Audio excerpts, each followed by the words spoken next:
Vamos então dar início. Antes de mais, sejam muito bem-vindos, todos os que nos estão a ouvir, ao webcast O Futuro da Estratégia ESG, Antecipar Desafios e Oportunidades para as Empresas. O objetivo deste webcast é hoje trazer-vos insights e informações relevantes para as nossas empresas portuguesas relativamente a este tema do ESG.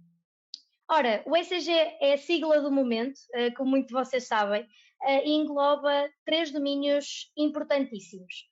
Ora, portanto, E de Environment, ambiente, S de Social, da componente social, e o G de Governance, a componente de governança ou gestão. Nos próximos momentos e ao longo deste webcast, vamos explorar os desafios complexos e principalmente as oportunidades que as empresas enfrentam ao adotar estas práticas ESG.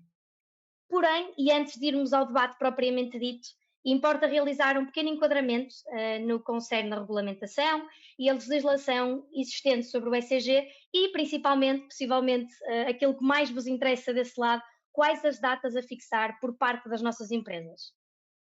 Ora, desde 2017, a Comissão Europeia tem trabalhado no desenvolvimento de um quadro legislativo no que toca à sustentabilidade.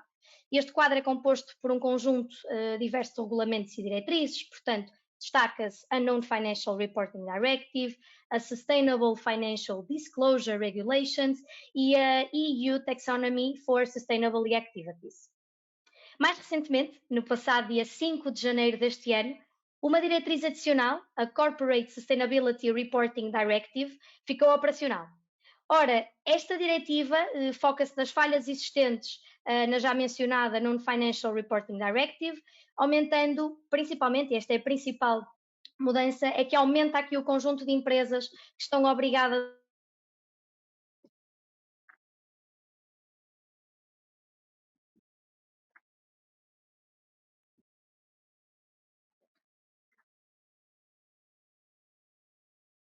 e ainda agora reportar sobre a temática da sustentabilidade. Neste sentido, ora, o que mais vos interessa, ora, grandes empresas de interesse público, isto é, com mais de 500 empregados, já sujeitas à Non-Financial Reporting Directive e com relatórios a apresentar em 2025, portanto, relatórios a apresentar em 2025 relativamente a 2024. 1 de janeiro de 2025, destinado às grandes empresas que não estão atualmente sujeitas à Non-Financial Reporting Directive.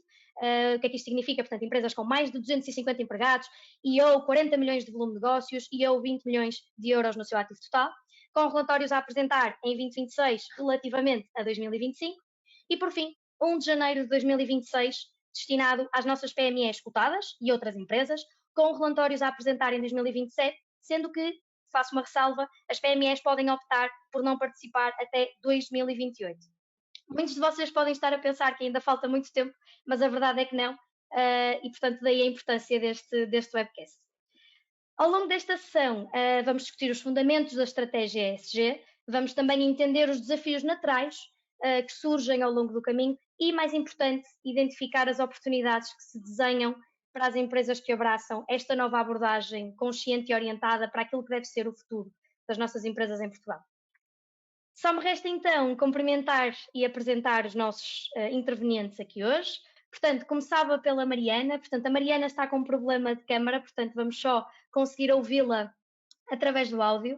Portanto, Mariana Fiadeiro, advogada há 15 anos, especializou-se em Direito Laboral, é mestre em Direitos Humanos e Democratização pela Universidade Uppsala, na Suécia, onde desenvolveu uma tese sobre a importância de utilizar indicadores de performance na defesa dos direitos humanos, tendo a tese incidir, em particular, nos direitos laborais. Portanto, muito bom dia, Mariana. Bom dia, muito bom dia. Apresentar o João Silva. O João é Associate Partner da Crow Advisory Portugal e CEO da Sharedness Advisory Services. Em 25 anos, a sua carreira profissional passou por funções de gestão e direção em várias empresas de serviços, indústria, retalho e educação.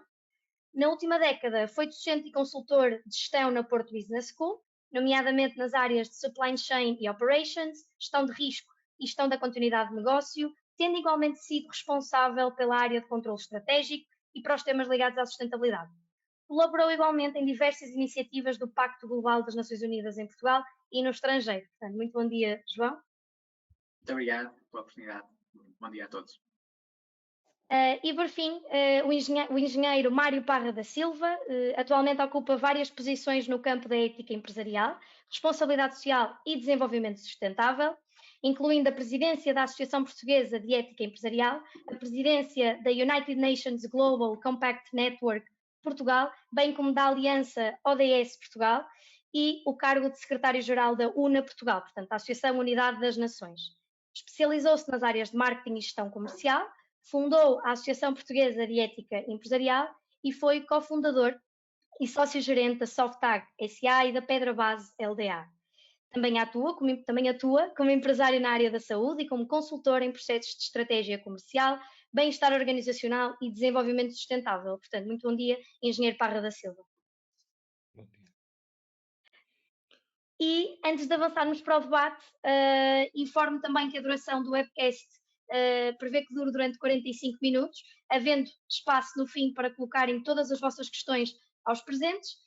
E neste seguimento, pedi então só, por favor, que à medida que forem colocando as vossas questões aqui no chat, o façam, portanto, façam a vossa questão e direcionem à pessoa a quem querem perguntar para nos facilitar.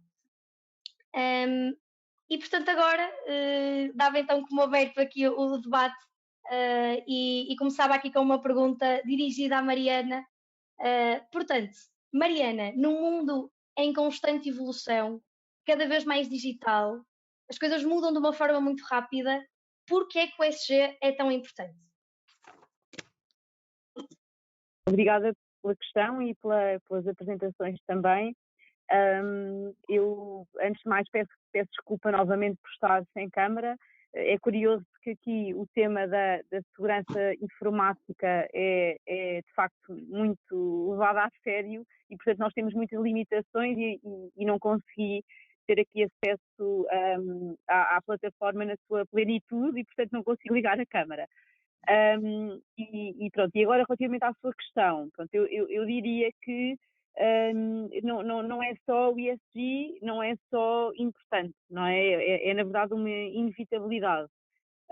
E é uma inevitabilidade não só para as empresas, mas também para toda a sociedade. Portanto, todos nós devemos endereçar os temas sociais, os temas ambientais, os temas de governance, ou os temas mais económicos, de forma séria, não só para responder aos desafios de um mundo em mudança, portanto, temos visto de facto que o nosso mundo é um mundo em constante mudança, não é? Com pandemias, conflitos militares, crises financeiras sucessivas e outras conjunturas socioeconómicas e geopolíticas que alteram rapidamente o status quo e para as quais nós temos que ir encontrando desafios e respostas, não é? E, portanto, eu diria que além de fazer face, vamos dizer, a estas circunstâncias mais atípicas e que vão surgindo de forma mais ou menos esperada, depois há também que fazer face às alterações climáticas, à remuneração dos ecossistemas, à promoção do bem-estar físico e mental dos colaboradores e por aí fora. E, portanto, eu diria que o framework ESG vem aqui ajudar nestas respostas, não é? Este mundo em mudança, como há pouco referiu, e ajudar a identificar e organizar e priorizar, que é muito relevante também esta priorização, as decisões que desta maneira são guiadas com este framework relativamente aos riscos do próprio negócio, não é? Todos estes desafios e este mundo em constante evolução vai trazendo riscos para o próprio negócio que, se não forem considerados, podem pôr em causa o funcionamento e sustentabilidade da própria atividade económica. Portanto, não há dúvida que o ESG é muito relevante e inevitável para estas respostas ao mundo em mudança. E agora, uma pergunta dirigida ao engenheiro Parra da Silva. Portanto, dos 3 critérios, há algum que as empresas se devam dedicar mais na sua implementação? Há algum que se destaca a nível de importância ou diria que dependem uns dos outros? Bem, antes de mais, muito bom dia. Obrigado à FI pelo convite, que eu aceitei, devo dizer, porque a FI é do Global Compact. Se a FI não fosse do Global Compact, não poderia estar aqui, mas às empresas que fizeram o seu compromisso com o United Nations Global Compact, eu não faço. É o vosso caso. Portanto, vamos começar por aí. Em seguida, falamos um pouco sobre a Agenda 2030 e o desenvolvimento sustentável, os 17 Objetivos de Desenvolvimento Sustentável. Nos 17 Objetivos de Desenvolvimento Sustentável, há uma preocupação grande com as questões económicas, com as questões sociais, com as questões ambientais, embora as sociais estejam em primeiro lugar, como é normal no mundo, não é? Apesar de nós na Europa e em Portugal falarmos muito, e o António Guterres também, das alterações climáticas, quando não se sabe o que é que há para jantar, ou se vai jantar, as alterações climáticas não têm qualquer tipo de importância e uma enorme parte do mundo vive assim, não sabe se jantará. Portanto, quando nos colocamos na perspectiva das Nações Unidas, temos que pensar que há uma imensa problemática de carácter social que envolve o acesso ao desenvolvimento, o acesso à saúde, o acesso à educação, erradicar a fome, erradicar a pobreza, e que esses são objetivos de primeira ordem. Em relação às questões da governação, elas são muito novas. É um vasto complexo de variáveis que jogam umas com as outras. Penso que neste momento ainda não há nenhuma formação universitária sobre a matéria. A academia ignorou totalmente a governação das organizações durante anos e anos e anos. O único curso, mais ou menos, à volta desta temática é na Faculdade de Direito da Universidade de Coimbra e é sobre a legislação aplicável às organizações. O Instituto Português de Corporate Governance tem um código, aliás, muito bom, muito recente é muito bom, mas aplica-se às cotadas e às grandes empresas e nas PMEs não tem relevância. Ora, as PMEs são a grande maioria do tecido empresarial e aí ainda há muito trabalho para fazer que está a ser feito. Está a ser feito ao nível da ISO, está a ser feito ao nível nacional, está a ser feito um pouco em todo lado. Aí a questão fundamental é a complexidade, porque é um grande número de aspectos que têm que ser trabalhados. Quanto ao que é mais importante para as empresas, isso não tem resposta. A resposta é empresa a empresa. Eu gostaria de deixar muito claro que ESG não é a mesma coisa que desenvolvimento sustentável, nem a mesma coisa que SDGs. A ESG, como a Mariana disse, é uma framework para o reporte das empresas, fundamentalmente à volta dos riscos que estão envolvidos na sua atividade, gerados ou impactados pela sua atividade. Portanto, é isto, são todos importantes. O risco de carácter ambiental pode causar um prejuízo gigantesco à BP, como aconteceu, mas um risco de carácter corrupção pode causar um risco e uma penalização gigantesca à Petrobras, como aconteceu, um risco de mau governo de certas variáveis técnicas, que aparentemente são só técnicas, mas na realidade envolvem integridade e ética, pode causar um prejuízo gigantesco à Volkswagen, como aconteceu, e o BES pode desaparecer porque foi mal governado e os acionistas perderem todo o seu dinheiro. Portanto, quer por questões ambientais, quer por exemplo, a Total no norte de Moçambique perdeu uma soma absurda e gigantesca por questões sociais. Neste momento, para qualquer investidor em qualquer parte do mundo, ou para um banco que emite crédito, ou para entidades que subscrevem obrigações, estes riscos, quer de origem ambiental, quer de origem social, quer gerados na própria organização, na maneira como ela toma as suas decisões, são fundamentais para que a integridade do investimento se mantenha e os mercados financeiros continuem a funcionar. Se não gerirmos bem estes riscos, é todo o nosso modelo de desenvolvimento que pode colapsar. Muito obrigada, Engenheiro Parra da Silva. Agora avançando aqui para a próxima questão, João, perguntava-lhe quais é que, na sua opinião, são os principais desafios que as organizações, as nossas empresas, podem vir a enfrentar ao implementar as práticas ESG? Em primeiro lugar, bom dia novamente a todos, que nos ouvem e veem. Bom dia aos meus colegas de painel. Também já conheço o Engenheiro Parra da Silva há bastantes anos, já estamos nesta vida há bastante tempo.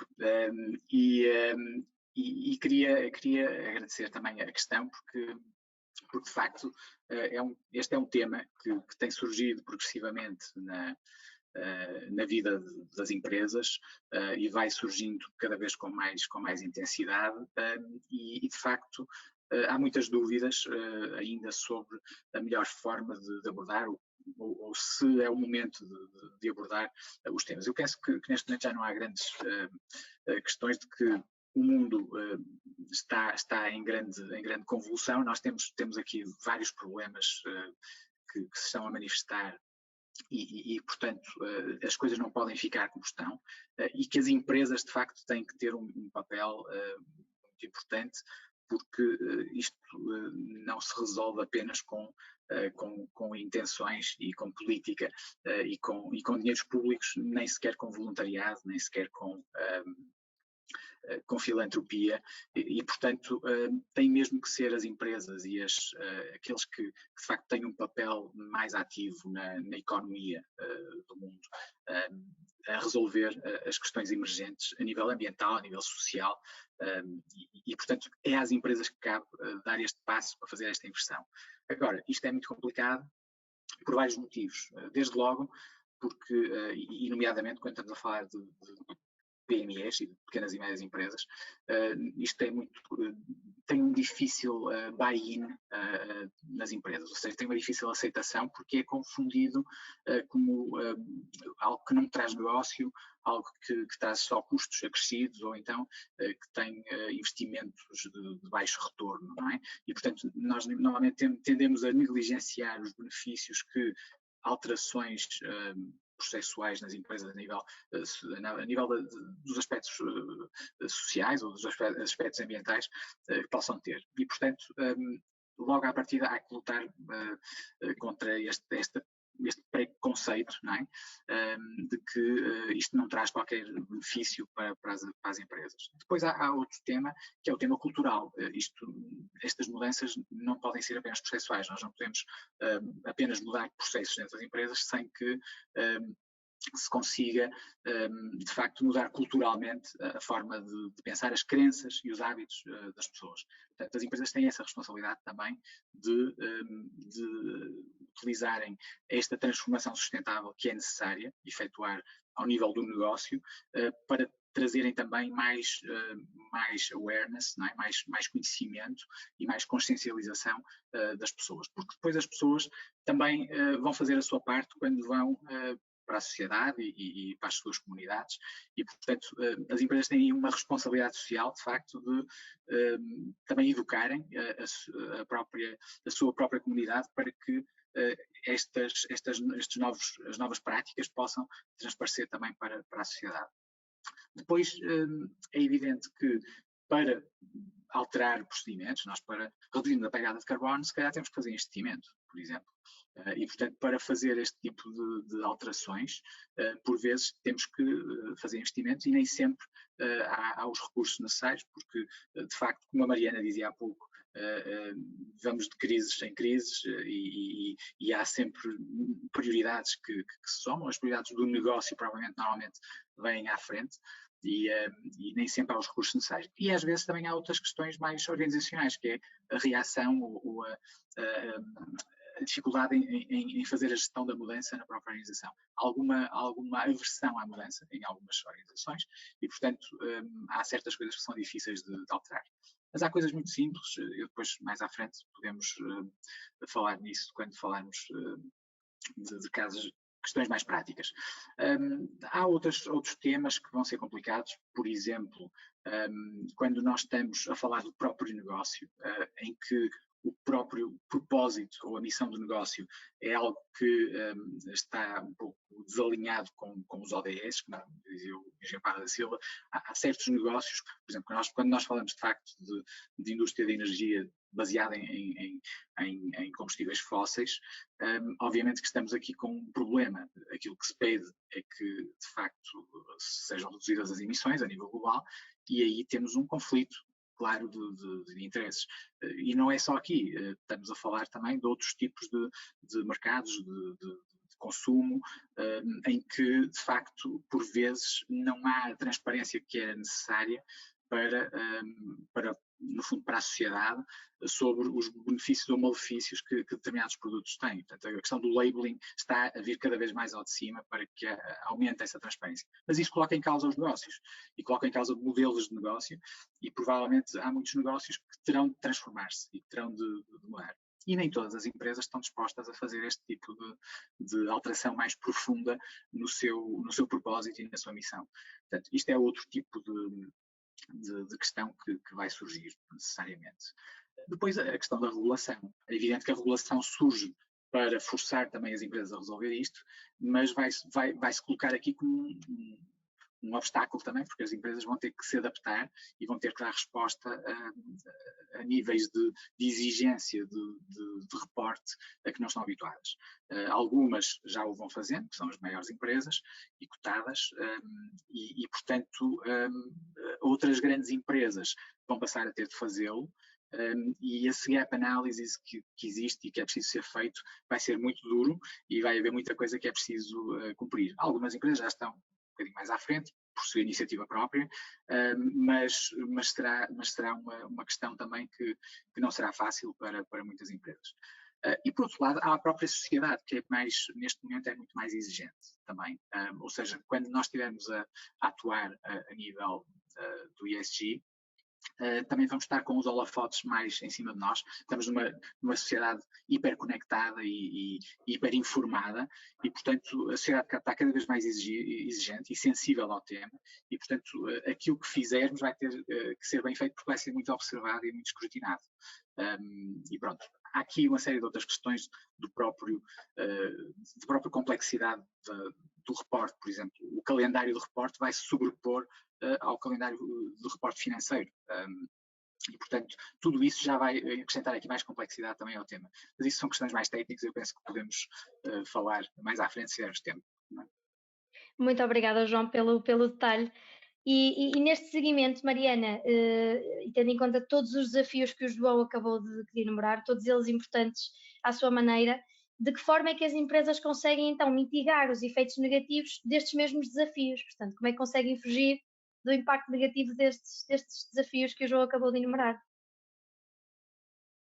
Bom, obrigada pela questão e também pelas intervenções anteriores, que eu acho que foram aqui muito ricas, pelo lado aqui do engenheiro Mário Parra da Silva a fazer aqui, a dar aqui uma nota importante sobre a importância deste cruzamento entre os riscos e impactos com a própria atividade, e porque é que o ESG nessa medida vai ter aqui muita relevância, e o João aqui a chamar aqui o tema da responsabilidade das empresas, e de facto eu acho que e se calhar é aqui o chapéu de tudo isto, não é? De trabalhar os temas ESG nas empresas.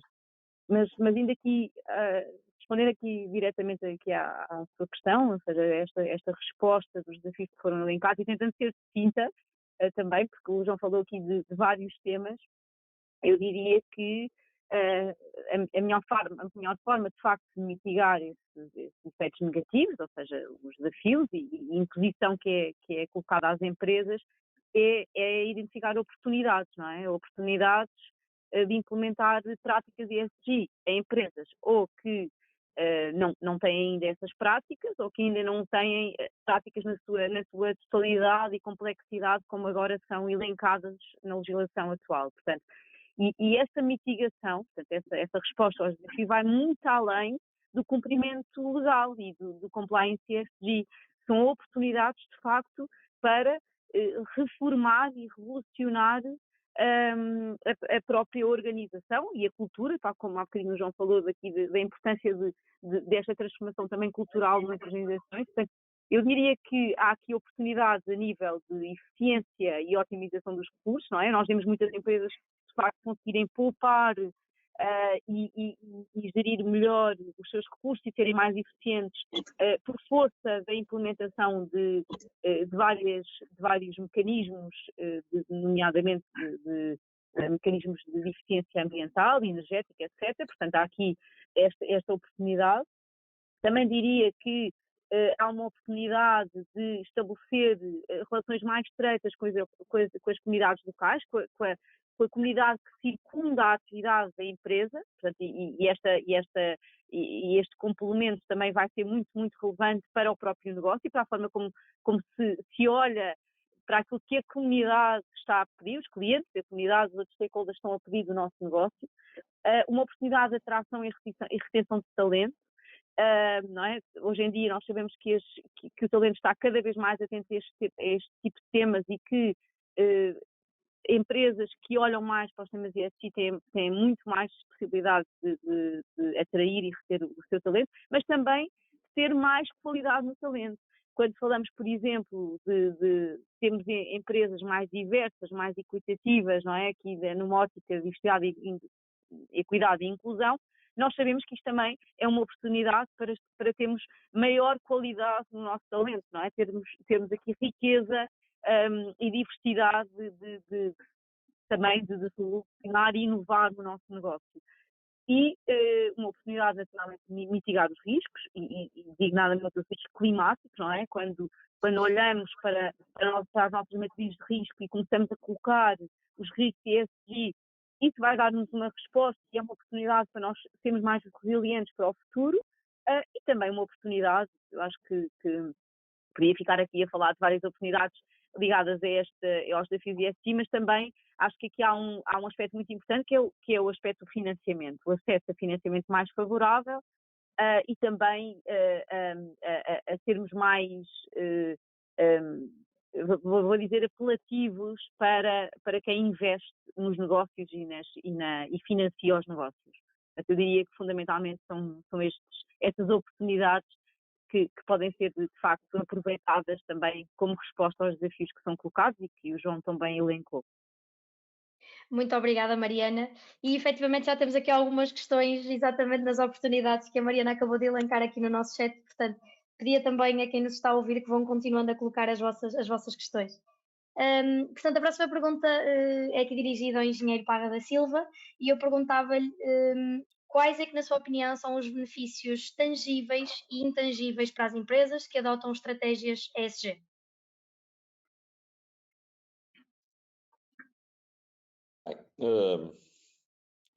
Os benefícios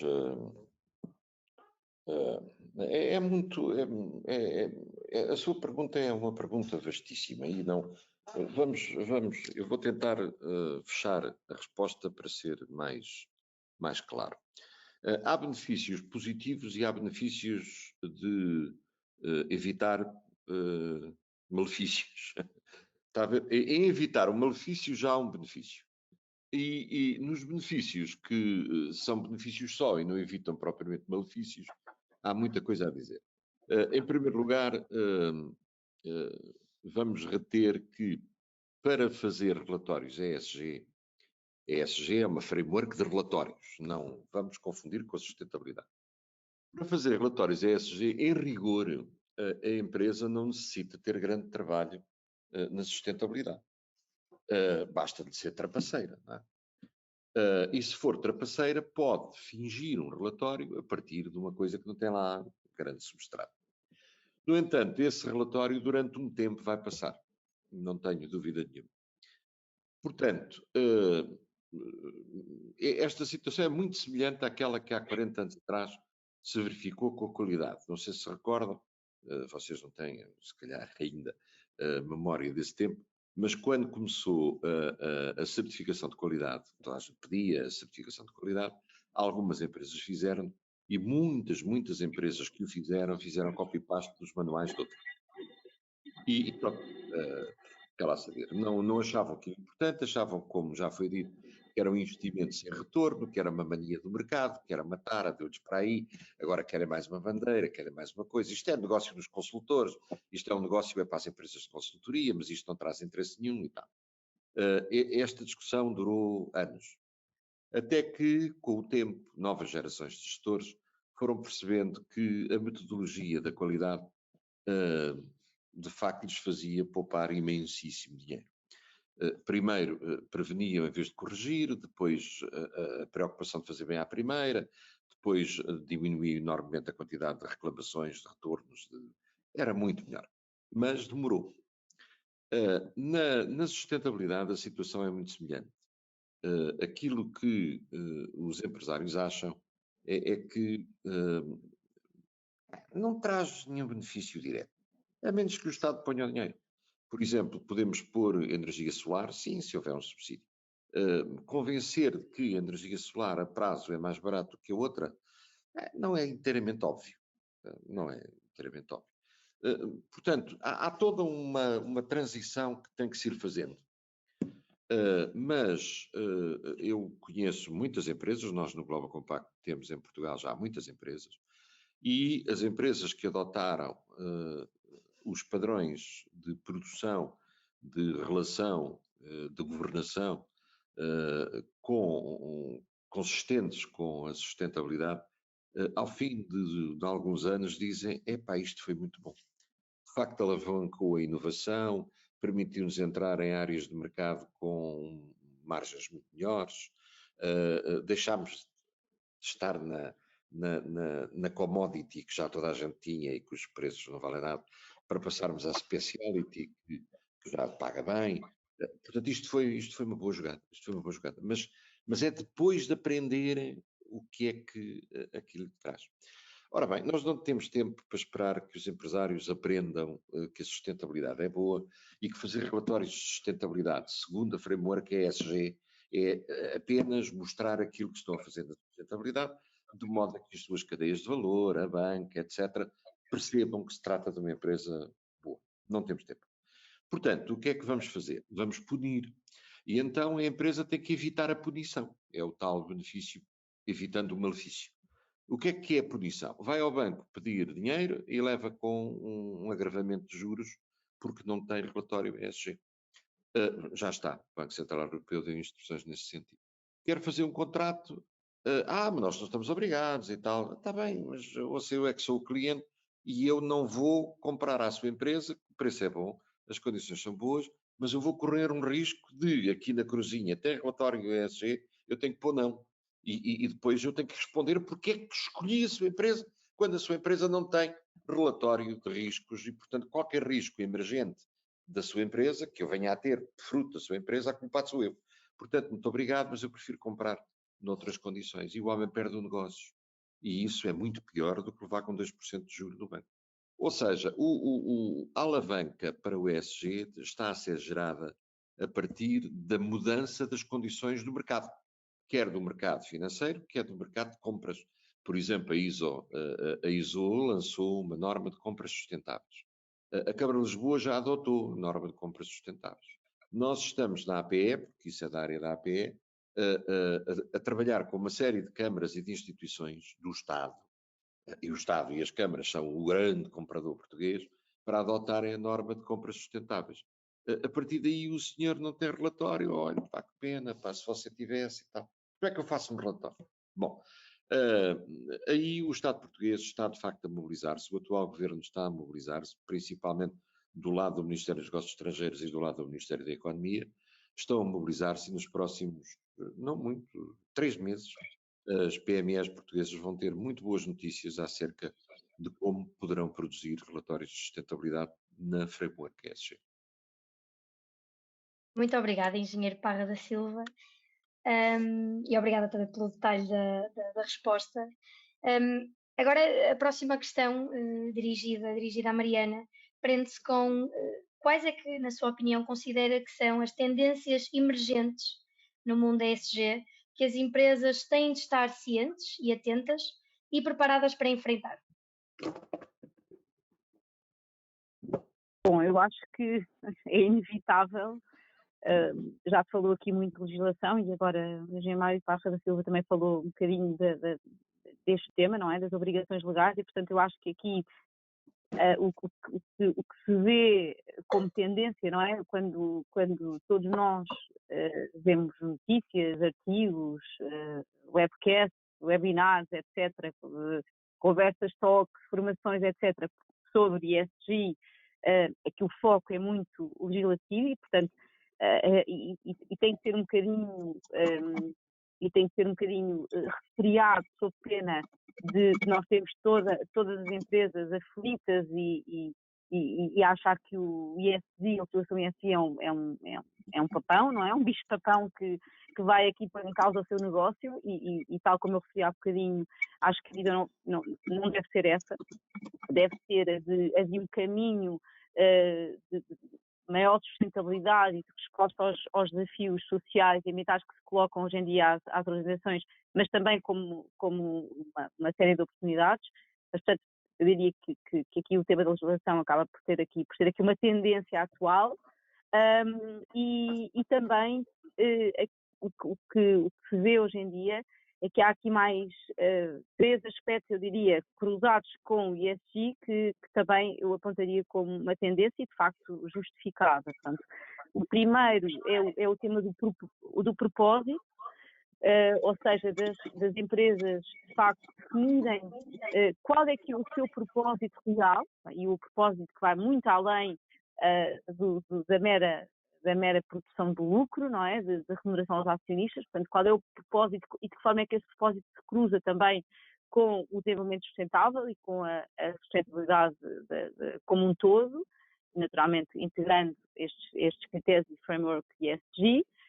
Depois, diria que o segundo tema destes a elencar é o tema da cadeia de valor, ou seja, nós sabemos que vamos ter, já temos um texto, um draft, mas vamos ter a breve tarefa aqui a Corporate Sustainability Due Diligence Directive, que vem aqui gerar muitas obrigações ao nível da cadeia de valor e do que as empresas têm que fazer a este nível. Também sabemos que a própria taxonomia, na chamada taxonomia social, também já impõe uma série de passos e de obrigações a esse nível, à luz de vários frameworks internacionais que gerem este tipo de dinâmicas, mas também o tema da medição dos impactos e dos riscos, ou seja, já não é possível as empresas hoje em dia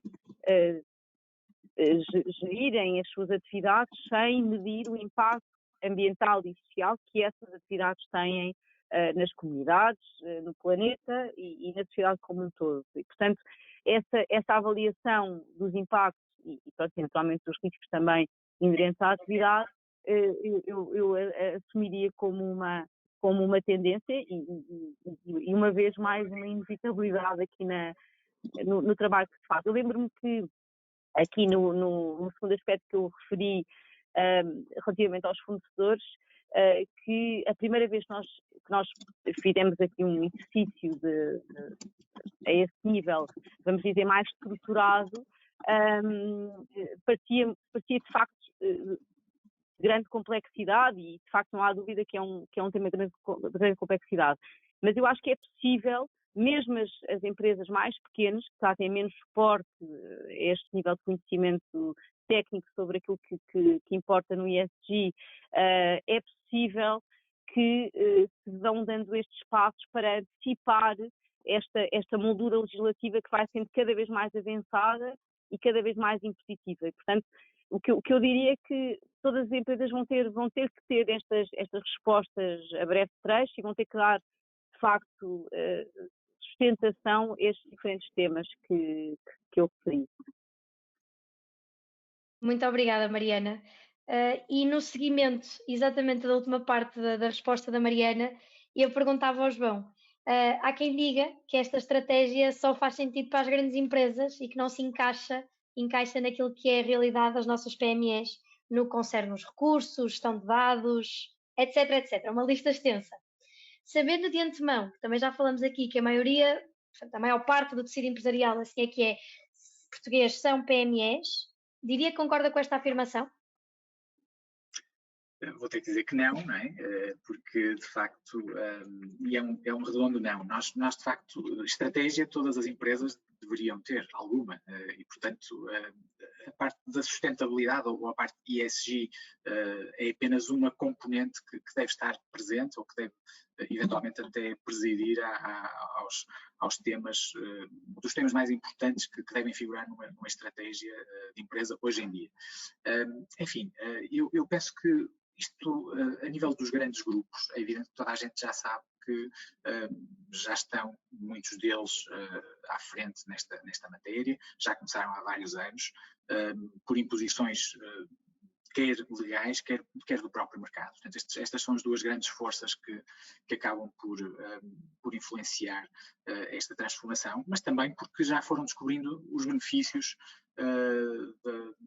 de algumas ações a nível social, a nível da gestão dos recursos humanos, quer a nível ambiental, porque isso também se traduz normalmente em inovação e em eficiência e também em resiliência, que é outro tema que, por acaso, eu aproveitava para falar aqui, que está demonstrado, ao fim de alguns anos, que, de facto, há bastantes benefícios em termos de inovação e de eficiência, mas também de reação a crises. Aquilo que se tem visto ultimamente é não apenas uma melhor performance de empresas que têm índices ou classificações sociais e ambientais melhores, mas também uma melhor performance na reação a situações, a disrupções nos mercados e a crises. E, portanto, as empresas que têm implementados, no fundo, os princípios da sustentabilidade, normalmente conseguem reagir melhor também em situações de altas. E porquê? Porque realmente fazem uma gestão do risco mais alargada e mais ampla. Como, no fundo, as empresas que no fundo têm estes princípios implementados, à partida estão mais em contacto com os seus stakeholders, porque, no fundo, fazem mais desenvolvimento conjunto, partilham mais valor e estão mais em contacto com os seus stakeholders, seja nos mercados, seja aos fornecedores, há mais colaboração. Isso permite ter uma visibilidade melhor e uma reação também bastante melhor a imprevistos. E, portanto, isto é um ponto assente e é algo que já foi demonstrado também ao longo do tempo. E os grandes grupos acabam por colocar também desafios na sua cadeia de valor. Isto da sustentabilidade nas empresas, a sustentabilidade corporativa, não é algo estanque dentro dos limites das empresas. É algo que tem que transparecer também por uma questão de coerência, por uma questão de consistência para a cadeia de valor da empresa, a montante e a jusante. E é por isso, há pouco o Engenheiro Parra da Silva dizia que, de facto, alguém pode perder negócio porque, de facto, não corresponde a determinados requisitos de reporte e não só, mesmo requisitos técnicos e questões que hoje em dia já há empresas e PMEs nacionais que recebem, no fundo, questionários a questionar as pegadas de carbono, se fazem análise de ciclo de vida ou avaliação de ciclo de vida de produtos e, portanto, isto podem ser fatores eliminatórios. Hoje em dia, se calhar, há alguma condescendência ou alguma tolerância, mas dentro de algum tempo deixaremos de ter essa tolerância e isso passará realmente a corresponder a estar fora do mercado. E, portanto, as empresas mais pequenas, as PMEs, obviamente que estão aqui neste ciclo e nesta cadeia.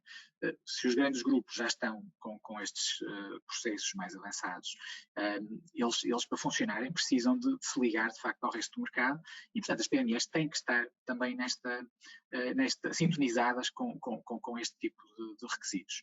E, portanto, quanto mais cedo iniciarem esse caminho, mais vão prevenindo os seus próprios riscos naturais de negócio e vão também precavendo-se contra esta exigência, em relação a esta exigência cada vez maior das empresas nos mercados.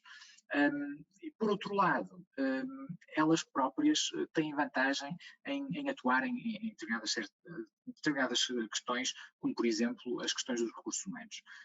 Toda a gente sabe que esta última crise do Covid que nós tivemos acabou por fazer aqui criar novas configurações de trabalho, que deram um pouco mais de tempo às pessoas para pensarem nas suas próprias missões. Uma coisa é a missão das empresas e depois é a própria pessoa ter, no fundo, a sua consciência sobre aquilo que quer fazer e o que gosta de fazer.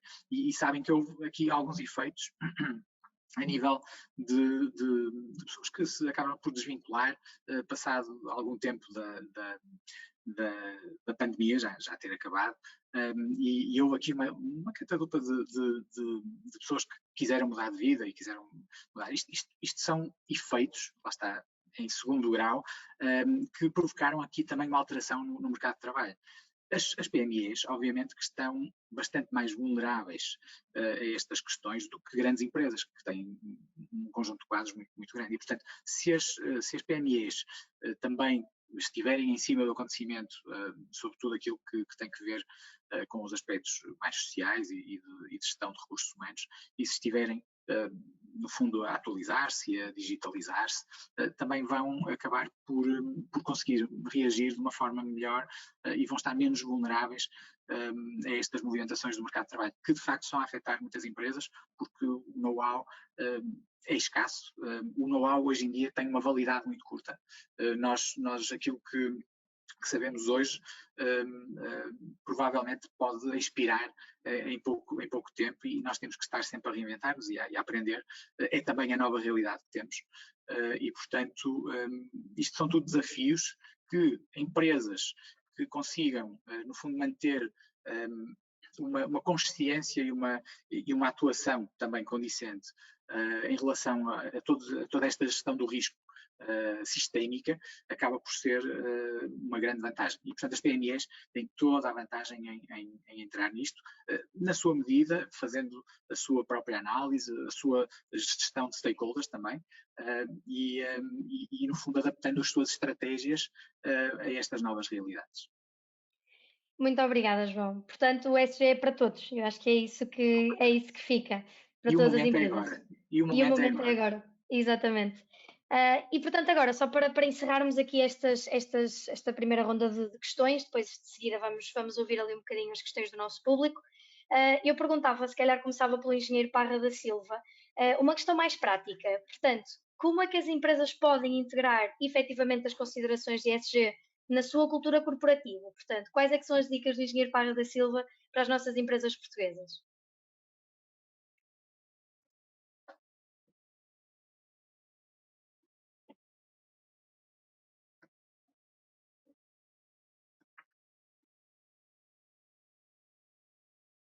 Pronto, já está.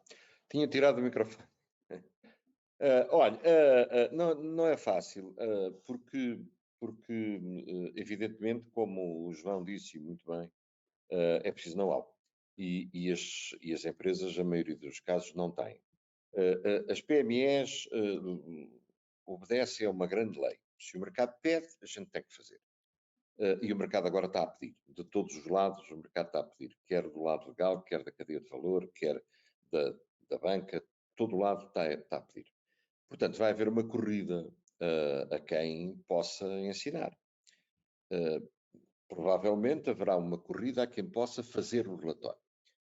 Empresas de comunicação. Mas é errado. Devem fazer uma corrida a quem possa construir uma estratégia e práticas de sustentabilidade. Depois, o relatório emerge daí. Por isso é que se deu estes anos, não é? Para poderem fazer.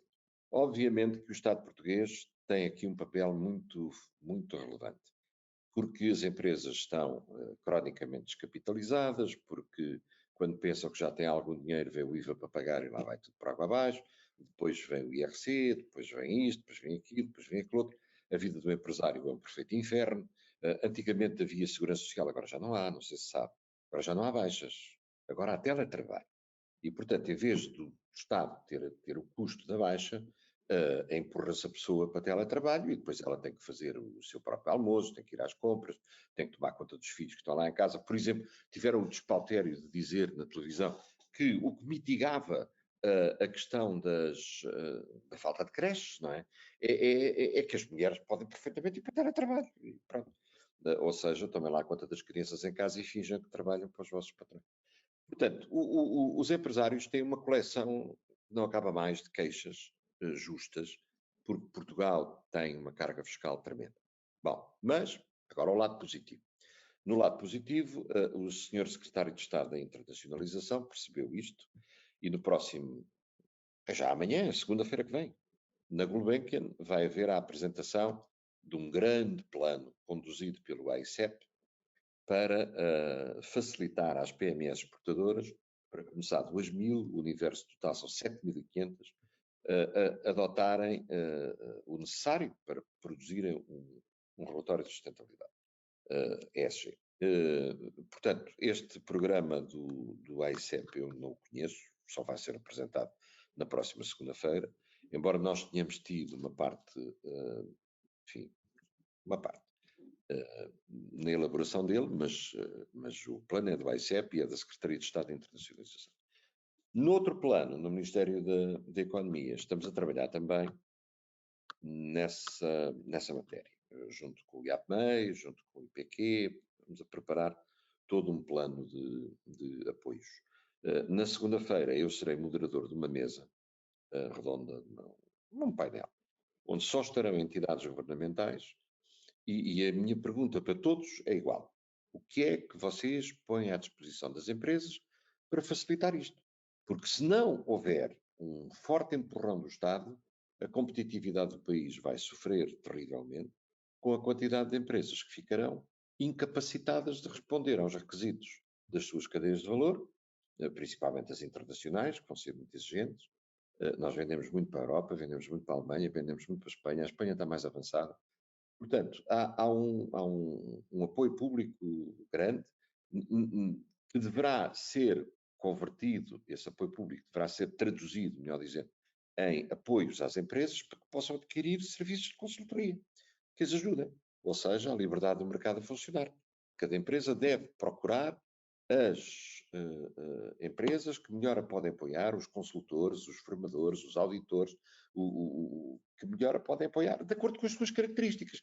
Porque se calhar há auditores que estão em condições de fazer um bom trabalho, ou consultores para uma empresa de serviços, mas outros são especializados em produção e em questões de energia, e em impactos ambientais, e em resíduos. Portanto, a diversidade é muita. E há empresas, aqui, você começou por me perguntar isto, Mafalda, e eu fugi à resposta. Mas ouça, a grande maioria das empresas, a grande falha que tem é na governação. Porque não há doutrina, porque ninguém sabe nada sobre a matéria, porque a governação é uma temática esquisita, porque já se sabe quem governa as empresas são os acionistas, ou o patrão. Se é o patrão, para que é isso da governação? Mas a governação vai de coisas tão diferentes como a ética na tomada de decisões, a forma como lidamos com as nossas pessoas, não com as nossas máquinas de carbono a que chamamos pessoas e que chamávamos de antes recursos humanos, mas com as pessoas concretas que lá trabalham. Como é que lidamos com a diversidade, com a inclusão, com a igualdade de género? Como é que lidamos com a discrepância de remunerações? Como é que lidamos com todos estes desafios? E basta que um desafio destes esteja identificado por o nosso cliente, algures, num país qualquer, na Inglaterra ou qualquer, como sendo um risco sério, e eles vão nos exigir isso. E a PME vai ficar boca aberta a dizer o quê? Agora também quer saber quantas vezes é que eu vou a Lisboa?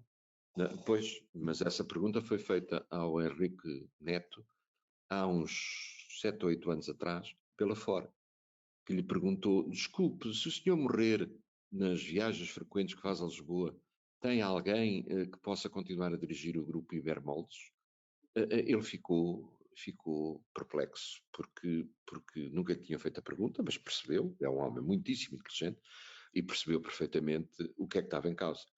Desde que se inventou uma técnica de logística, digamos assim, é mais uma técnica de logística, mas também é uma técnica de gestão, chamada just in time, Se alguém espirra na Eslováquia e para a produção de um determinado componente, pode parar a Auto Europa. Quanto é que isso custa? Portanto, estamos todos ligados. E se estamos ligados, temos que ser responsáveis, como o João muito bem sublinhou. Responsabilidade.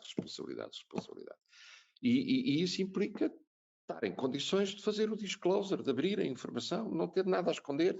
Olha, eu se tiver um acidente e infelizmente não continuar a poder dirigir a minha PME, tenho o meu filho, está devidamente treinado, tenho um sistema de quadros, está devidamente informado, tem poderes para continuar. Isto tem que estar em condições de dizer isto. E não sentir isto como uma invasão aos poderes do patrão, mas sim como um testemunho de autoridade responsável.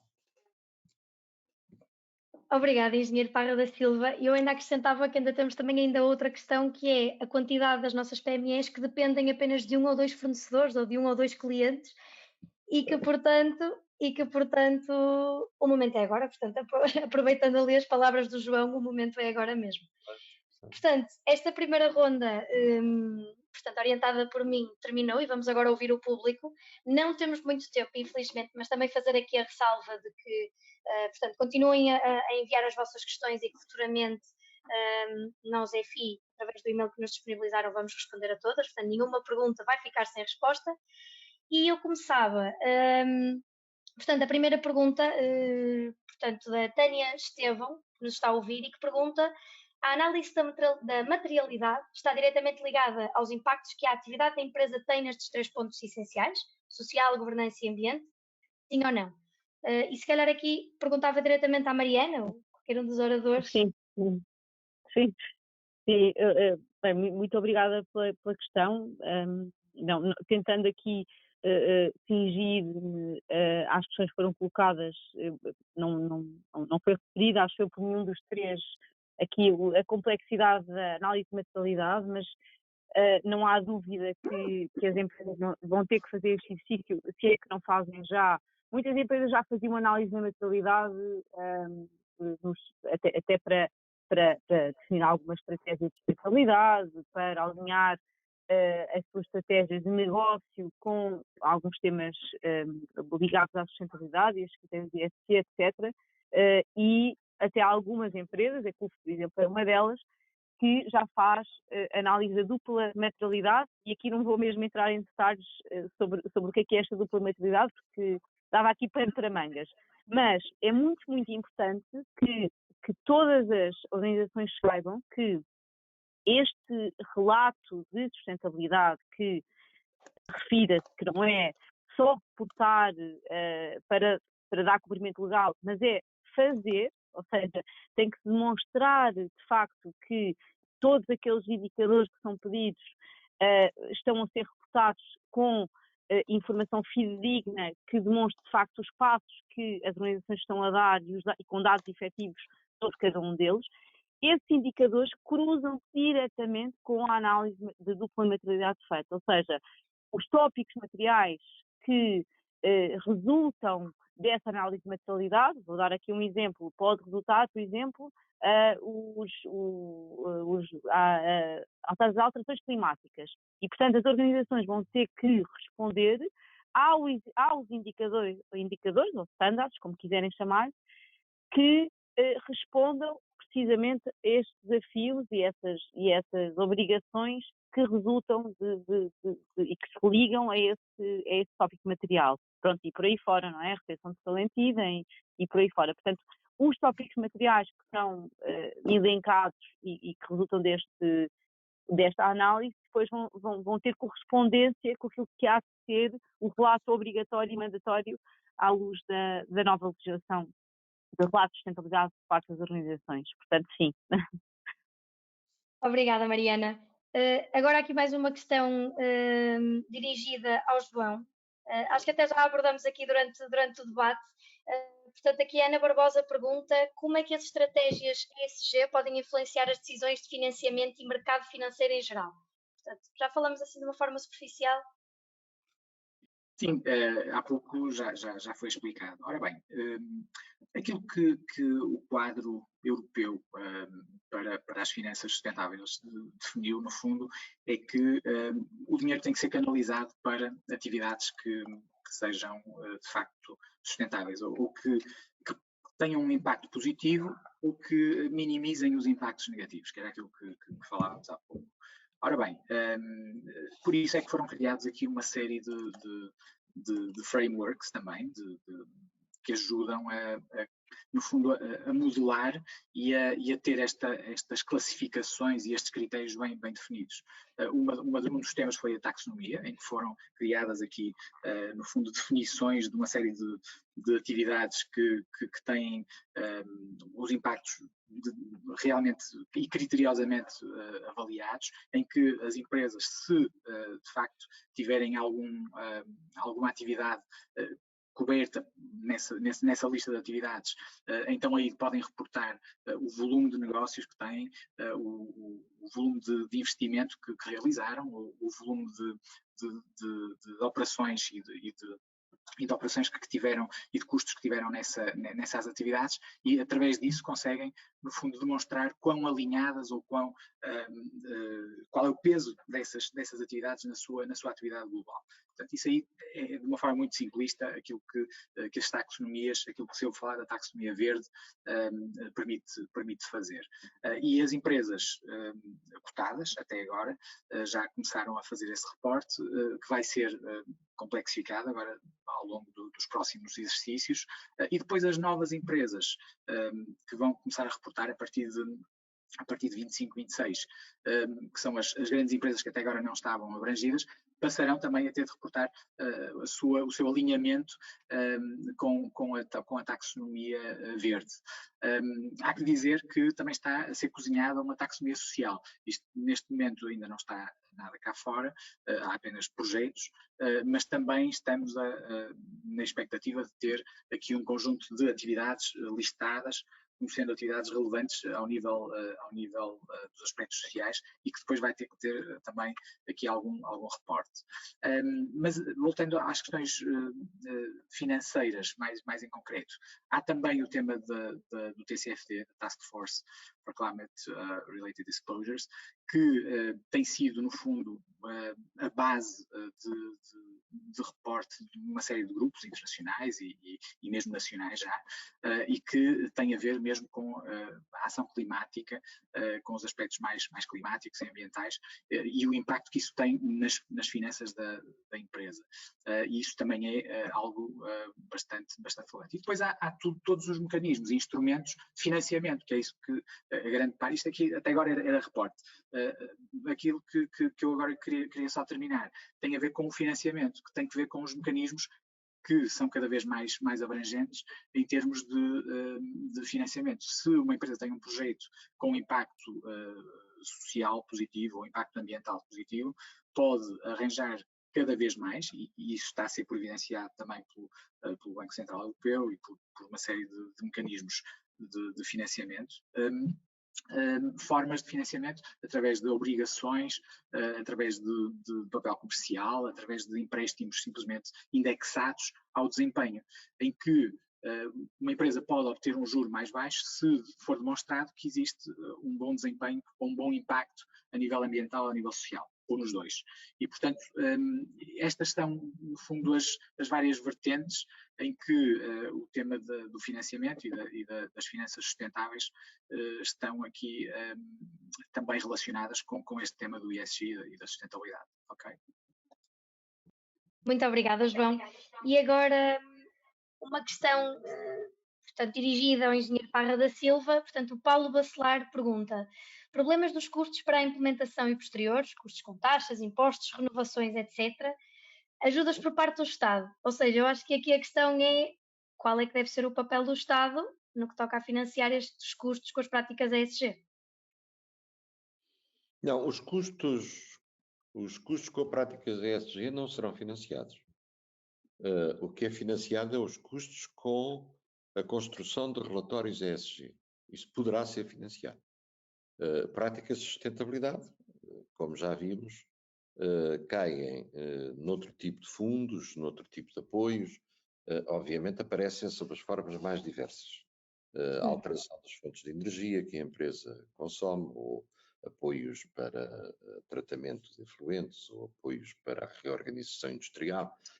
Isso é muito vasto. Agora, especificamente, em relação ao report ESG, vai ser anunciado muita coisa na próxima segunda-feira, pela AICEP, pelo IAPMEI, pelo PRR, pelo COMPET, o governo está perfeitamente consciente da enorme importância que tem tudo isto para a competitividade do país.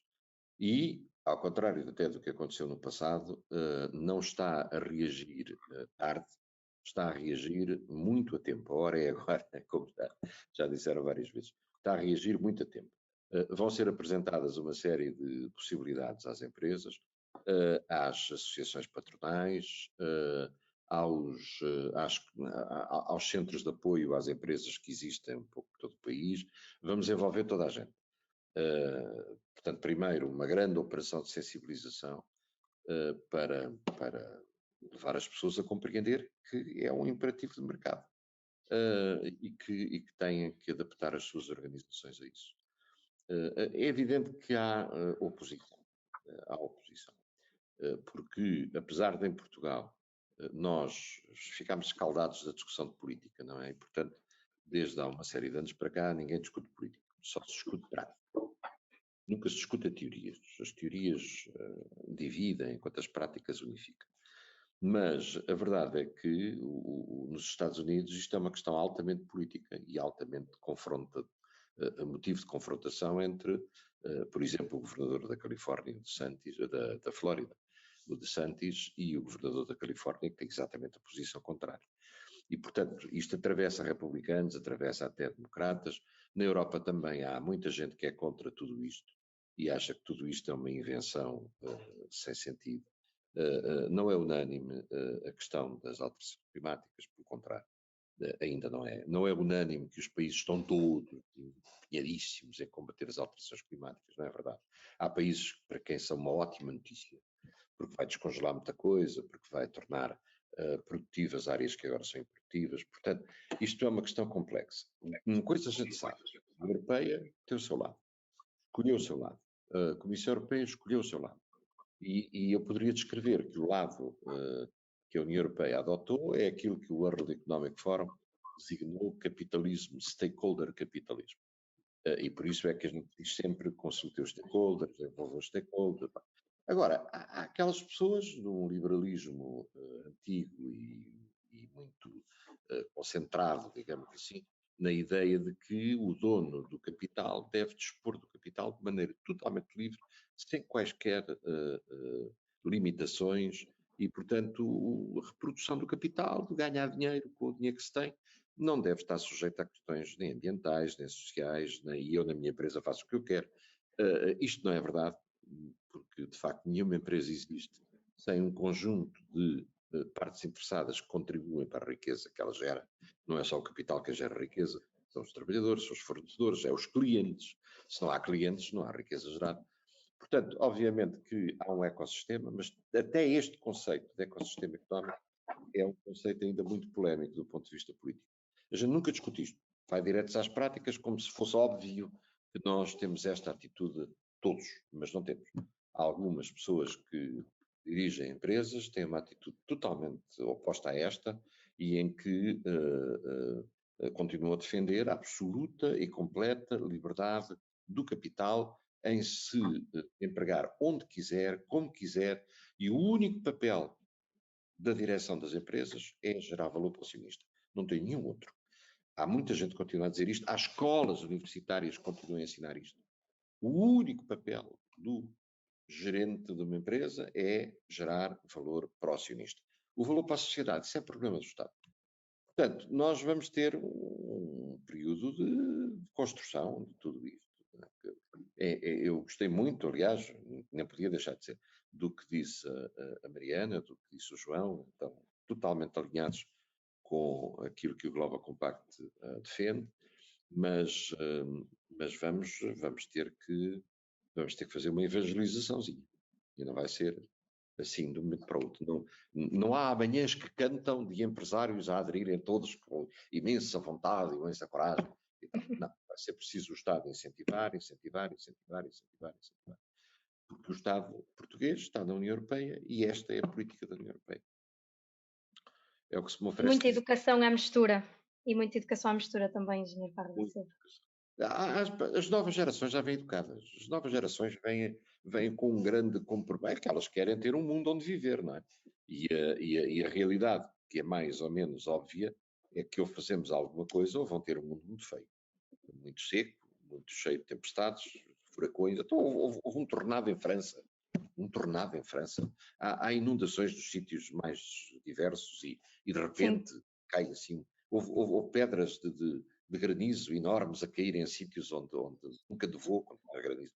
Portanto, mete-se para os olhos adentro. É mais que evidente que para quem quiser ver. É quem não queira ver. Mas pronto. O mundo está a avisar-nos. Aliás, a natureza está a avisar-nos. Muito obrigada, engenheiro Parra da Silva, pela resposta e pela colaboração. Eu dava então, e já estamos aqui um bocadinho fora de tempo, mas acredito que tenha sido frutífero para vocês, como foi para mim, e como tal, dava por encerrada a ação, mas agradecia, sem sombra de dúvida, a presença e participação de todos, mas em especial agradecer ao João, à Mariana e ao engenheiro Parra da Silva pela disponibilidade, pela simpatia e por terem aceito também o nosso convite. E por terem trazido tantos insights importantes às nossas empresas, e eu espero que muitos dos empresários que nos ouviram, que amanhã não, que é sábado, mas que na segunda-feira marquem reuniões com a sua administração e que coloquem estes temas em cima da mesa, porque, como o João disse bem, o momento é agora, e portanto temos todos de colocar mão na massa. Esperamos que estes contributos então tenham ajudado a uma melhor compreensão das práticas ESG. Bom fim de semana e muito obrigada mais uma vez.